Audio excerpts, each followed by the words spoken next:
नमस्कार, आप देख रहे हैं एफएम न्यूज और मैं हूं स्वाति चौरसिया और बहुत स्वागत है आप सभी का हमारे उत्तराखंड स्पेशल कार्यक्रम में।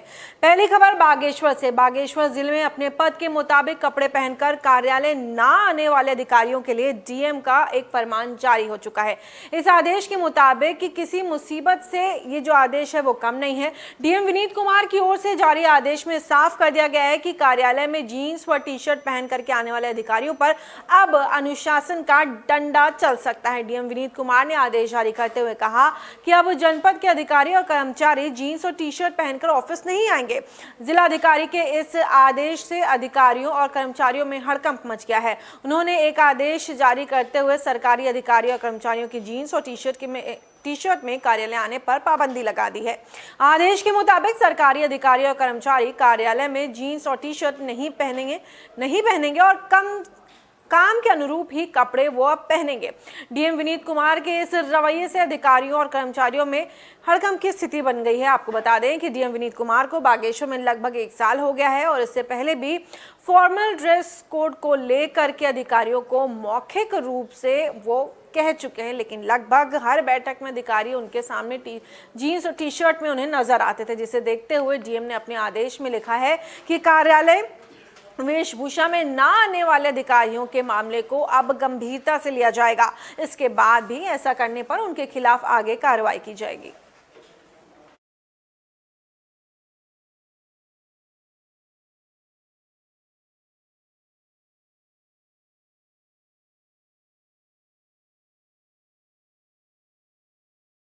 और अगली खबर उत्तरकाशी से। उत्तरकाशी में यमुना घाटी के पर्यटन से जुड़े हुए छोटे बड़े व्यवसायों में 4 धाम यात्रा शुरू करने को लेकर के यमुनोत्री धाम के लिए कूच किया, लेकिन जिला प्रशासन और पुलिस ने इन सभी व्यवसायियों को जान की चट्टी में बैरिकेडिंग लगा करके रोक दिया और आगे यमुनोत्री धाम में नहीं जाने दिया, जिससे आक्रोशित व्यवसायियों ने उत्तराखंड सरकार के खिलाफ जमकर नारेबाजी की। इसके बाद प्रदर्शनकारी व्यवसायियों ने एक ज्ञापन तहसीलदार के माध्यम से मुख्यमंत्री जी को भेजा। ज्ञापन में व्यवसायियों ने 4 धाम यात्रा शीघ्र शुरू करने की मांग की है। व्यवसायियों ने कहा है कि कोरोना महामारी के कारण पिछले साल 2020 में 4 धाम यात्रा बंद है, जिसके चलते पर्यटन से जुड़े होटल व्यवसाय, टैक्सी और तमाम छोटे बड़े व्यापारियों का व्यवसाय बंद पड़ा है। व्यवसायियों ने कहा है कि उत्तराखंड सरकार को 4 धाम यात्रा शीघ्र ही शुरू करनी चाहिए। व्यवसायियों ने सरकार को चेतावनी दी है कि यदि सरकार 4 धाम यात्रा को शीघ्र ही प्रारंभ नहीं करती है तो एक बड़ा आंदोलन किया जाएगा।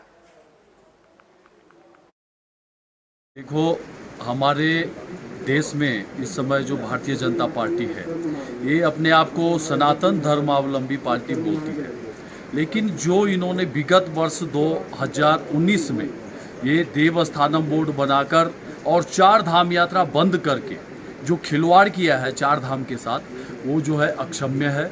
और मैं तो कहता हूं कि भगवान इनको सद्बुद्धि दे, सन्मति दे और 4 धाम यात्रा शुरू करे। होटल यमुना घाटी होटल एसोसिएशन और टैक्सी मैक्सी कैब महासंघ के द्वारा जो ज्ञापन दिया गया है, इन पर इनकी ये मांगे रखी गई है, कुछ मांगे हैं जो आई गई इनके द्वारा, इनको जो है शासन को जो है रिसीव कर दिया जाएगा आपकी मांगों से।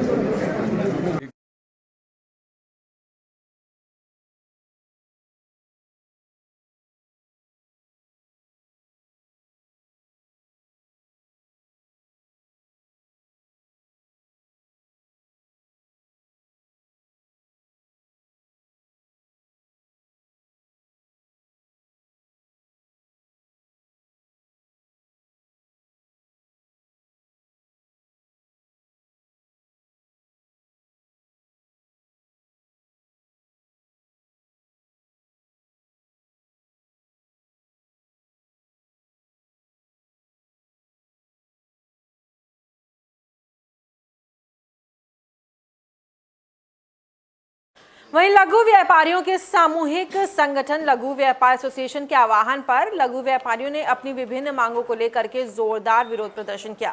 प्रदर्शनकारियों ने कोविड नियमों का पालन करते हुए छाता लेकर के नगर निगम तक न्याय सम्मान रैली निकालकर जोरदार प्रदर्शन करते हुए नारेबाजी कर नगर आयुक्त दयानंद सरस्वती को अपनी 5 सूत्रीय मांगों का ज्ञापन सौंपा।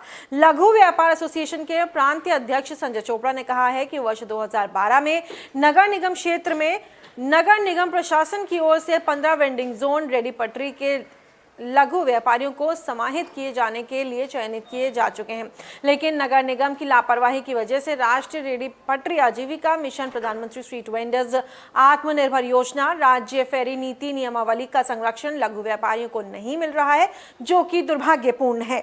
उन्होंने कहा कि आगामी 30 सितंबर तक राज्य के सभी नगर निकायों में इसी प्रकार से न्याय सम्मान रैली निकाल करके रेडी पटरी के लघु व्यापारियों की न्याय संगत मांगों को दोहराते रहेंगे। हमारी न्याय रैली है छाते को हाथ में लेकर, जो 2016 के अंदर राज्य सरकार द्वारा तमाम रेडी पटरी वालों को संरक्षण देने के लिए जो उत्तराखंड सरकार द्वारा अमरेला कानून लेके आया गया था, उस अमरेला कानून के तहत पूरे पंचपुरी क्षेत्र में हरिद्वार के अंदर 15 वेंडिंग जोन 2012 के डिक्लेयर हैं, 2012 के चिन्हित हैं। लेकिन दुर्भाग्यपूर्ण विषय यह है कि 2012 से लेकर अब तक किसी भी वेंडिंग जोन के अंदर समाहित नहीं किया गया। सिर्फ एकमात्र वेंडिंग जोन बना है 50 की क्षमता का। वेंडिंग जोन के जो उत्तराखंड के अध्यक्ष हैं संजय चोपड़ा, उन्होंने बताया वेंडिंग जोन के बारे में कि 15 वेंडिंग जोन बन चुके हैं, परंतु अभी उनका क्रियान्वयन नहीं हुआ। हमारी न्याय रैली है के विकास छाते को हाथ में बुरांशी गांव में जन्मे सैनिक मनदीप सिंह नेगी की बीती रात संदिग्ध परिस्थितियों में मौत हो गई। मनदीप वर्ष 2017 में गढ़वाल राइफल सेना में भर्ती हुए थे। मनदीप वर्तमान में यूपी के मेरठ में अपनी ड्यूटी दे रहे थे। मनदीप सिंह नेगी बीती रात करीब 1:30 बजे ड्यूटी के दौरान मृत पाए गए। मनदीप के शरीर पे गोली भी पाए जाने की सूचना मिली है। ये गोली कब और कैसे लगी, इसकी जानकारी अभी नहीं मिल सकी। अफवाहों आपको बता दें कि मनदीप के परिवार में 3 भाई और 1 बहन है, जिनमें मनदीप सबसे छोटे थे। उनके भाई बहनों की शादी हो चुकी है।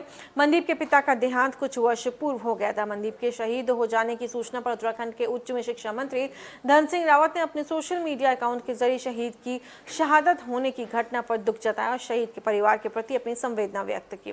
मंत्री डॉक्टर धन सिंह रावत ने सोशल मीडिया पर लिखा कि पाबो ब्लॉक बुरांसी गांव के निवासी मनदीप सिंह नेगी की शहीद होने की दुखद सूचना मिली है। ये सुनकर बेहद आघात पहुंचा है। भारत मां के लाडले मनदीप सिंह नेगी को विनम्र श्रद्धांजलि अर्पित करता हूं। ईश्वर परिवारजनों को ये दुख सहने की शक्ति प्रदान करे।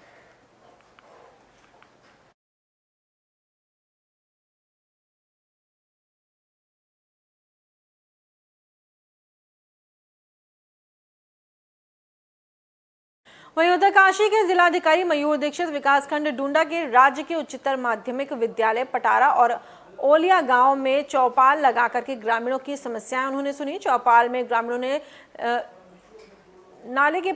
नालू पानी से लिफ्ट पेयजल योजना के माध्यम से पटारा गांव को जोड़ने की प्रमुख मांग की।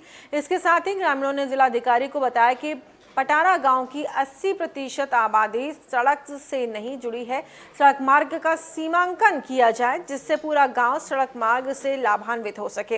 वहीं महिला समूह की ओर से निर्मित पानी के टैंकों का भुगतान 100% करने सहित अन्य मांगों को ग्रामीणों ने जिलाधिकारी के सामने रखा, जिस पर जिलाधिकारी ने ग्रामीणों को आश्वस्त किया कि जो समस्याएं ग्रामीणों ने उजागर की हैं, उनका हर संभव निस्तारण किया जाएगा।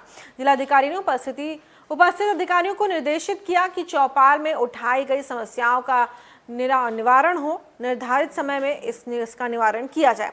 इस दौरान जिलाधिकारी ने पटारा गांव में पानी की उपलब्धता के लिए जल जीवन मिशन के तहत पंपिंग योजना का शीघ्र आपको बता दें उसका आवरण करने के निर्देश जल संस्था को दिया है। इसके साथ ही PMGSY को मालना पटारा सड़क मार्ग का डमीरीकरण दिसंबर तक पूर्ण करने के भी निर्देश दिए हैं। मनरेगा के अंतर्गत निर्माण कार्यों को प्राथमिकता के तहत करने के निर्देश दिए गए।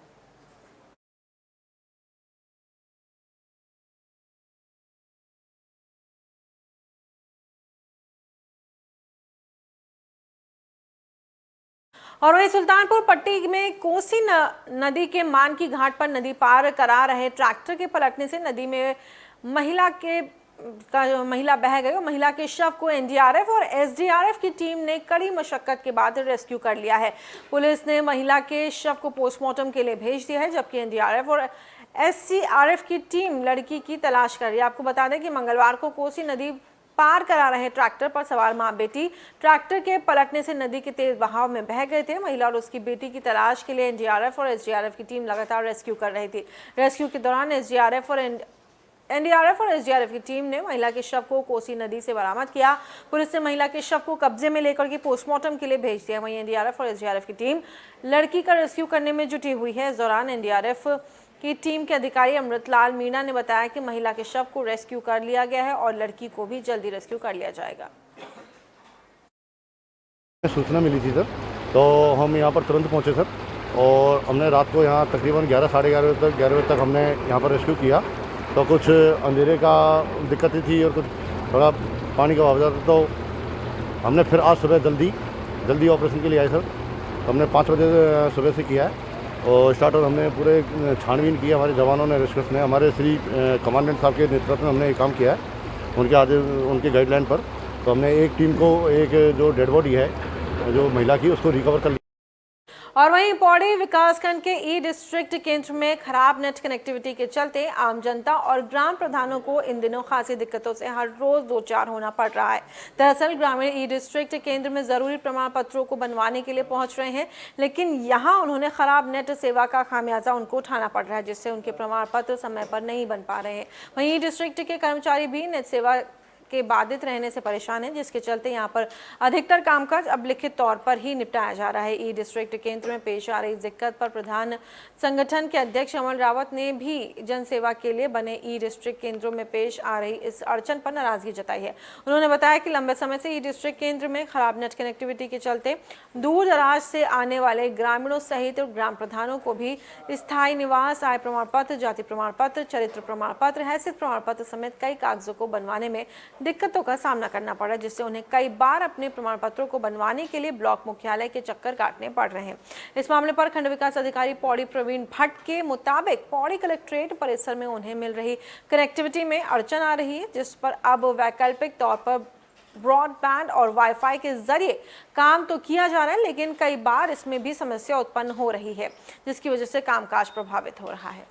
काफ़ी दिक्कतों का सामना करना ही पड़ रहा है। ग्राम प्रधान आमतौर पे अपने मुख्यालय जनपद में पहुंचता है और अपनी समस्याओं को लेकर, अपने गांव की समस्याओं को लेकर, जिसको परिवार रजिस्टर में नाम ऐड करवाना है, किसी की प्रतिलिपि ले जानी है, किसी का स्थायी, किसी का मृत्यु बनाना है, तो उसमें नेट सही से उपलब्ध ना होने के कारण कई दिन उन लोगों को वापस जाना पड़ता अपने घर पर। डिस्ट्रिक्ट में जो नेट कनेक्टिविटी है वो स्वान केंद्र के द्वारा संचालित होती है, जो नीचे जिसका केंद्र है कलेक्ट्रेट के पास। तो वहाँ से जो है कनेक्शन में कुछ दिक्कतें हुई थी, तो उसमें हमने ये बात की थी स्वान प्रभारी से कि जो है वो तुरंत जो है उसको जो भी समस्या है उसको वो कर देंगे, समस्या का सुलझा देंगे। काफ़ी दिक्कतों का सामना करना ही पड़ रहा है। ग्राम वहीं सुल्तानपुर पट्टी में रामलीला कमेटी की ओर से नगर में झंडा यात्रा निकाली गई। रामलीला कमेटी की ओर से निकाली गई झंडा यात्रा का नगर के विभिन्न स्थानों पर जोरदार स्वागत किया गया। आपको बता दें कि सुल्तानपुर पट्टी में रामलीला मंचन से पूर्व रामलीला कमेटी के अध्यक्ष ज्योति स्वरूप अग्रवाल की अध्यक्षता में झंडा यात्रा का आयोजन किया गया है। झंडा यात्रा से पूर्व पुरानी रामलीला भवन में पंडित दीपक शर्मा ने पूजा अर्चना कर झंडा यात्रा का शुभारंभ किया, जिसके उपरांत झंडा यात्रा जोगेश्वर शिव मंदिर से होते हुए मुख्य बाजार, टांडा बाजार स्थित बुद्ध बाजार स्थित रामलीला भवन में संपन्न हुई। रामलीला कमेटी के अध्यक्ष ज्योति स्वरूप अग्रवाल ने बताया कि झंडा यात्रा के दिन नगर के सभी मंदिरों के पुराने ध्वज उतारकर नए ध्वज लगाए जाएंगे। उन्होंने बताया कि झंडा यात्रा के 1.25 महीने के बाद रामलीला के मंचन का शुभारंभ किया जाएगा। आज रामलीला का झंडा निकाला जा रहा है। आज से ही रामलीला का मंचन का समय 1.25 महीने का रह गया है और बड़े ही धूमधाम से झंडे का स्वागत हो रहा है और पूरे नगर में झंडा पूरे घूमेगा।